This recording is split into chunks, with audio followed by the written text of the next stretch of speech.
Baik, di sini saya akan menjelaskan cara kerja dari smart plants atau simulasi pertama. Di sini terdapat ESP32, breadboard, relay, LED, kemudian sensor suhu DHT22, potentiometer, dan juga servo.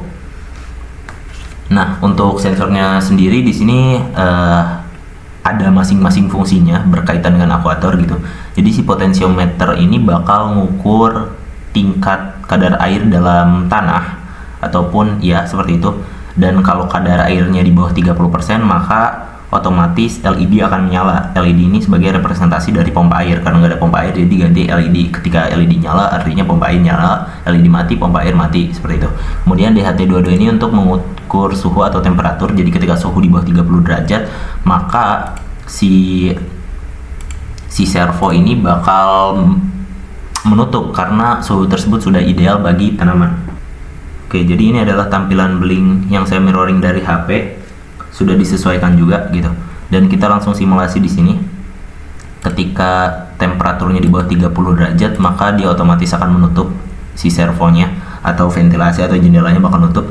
Tapi ketika suhunya di atas 30 derajat, misalkan 55 derajat di sini, otomatis si servonya akan berdiri tegak atau si ventilasi udaranya terbuka. Begitupun si potentiometer, karena ini rata kiri gitu, soilnya 0% atau kadar airnya 0%, maka si pompa airnya itu menyala. Di sini LED-nya menyala terang gitu. Tapi ketika kadar airnya udah di atas 30%, misal saya putar ke sini maksimal. Sebentar, belum terbaca. Nah, di sini soilnya 100%, maka si lampunya bakal mati karena tingkat air dalam tanahnya udah 100%. Di sini juga kita bisa lihat untuk di aplikasi blinknya.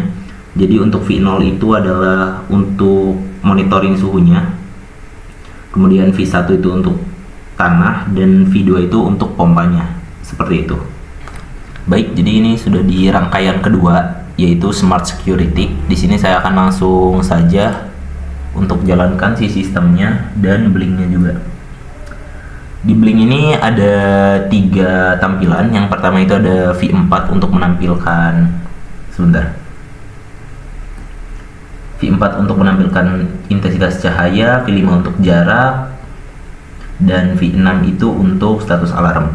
Nah, jadi ada beberapa sensor dan akuator yang digunakan pada pada sistem ini. Pertama itu ada sensor ultrasonik, kemudian ada sensor LDR, kemudian ada buzzer sebagai akuator dan juga LED sebagai akuator gitu. Dimana si sensor ultrasonik ini tuh berkaitan langsung dengan buzzer, sedangkan si sensor LDR ini berkaitan dengan si LED. Cara kerjanya adalah logik yang sudah saya masukkan ke kodenya adalah ketika terdapat objek dalam range 400, bukan 400 tapi di bawah 50 cm, maka buzzer akan berbunyi. Ini kan 400 cm nih, coba kalau kita turunin ke misal 42,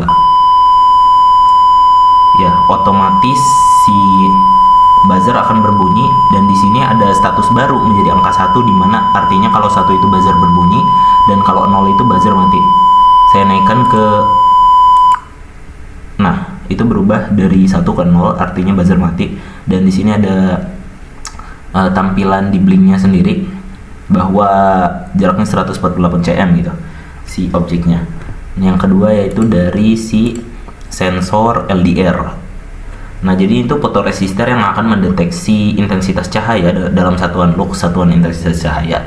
Kalau intensitas cahaya yang di bawah 40%, kalau di atas 40%, maka si LED itu ya udah nggak apa-apa karena udah terang, berarti dia mati. Tapi ketika di bawah 40%, misal di sini hanya 2 lux, otomatis si LED akan menyala.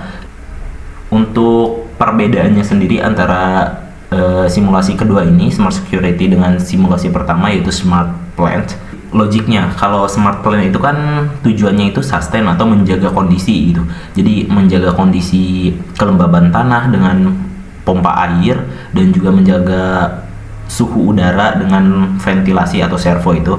Sedangkan yang simulasi kedua ini lebih ke bukan menjaga tapi lebih ke reaksi gitu. Kalau gelap artinya LED menyala, kalau terang berarti LED mati. Kalau ada objek yang sangat dekat dalam range 50 cm maka si buzzer akan berbunyi, kalau enggak ya buzzernya akan mati, seperti itu. Terima kasih, sekian dari saya Wakar Nurdiata. Wassalamualaikum warahmatullahi wabarakatuh.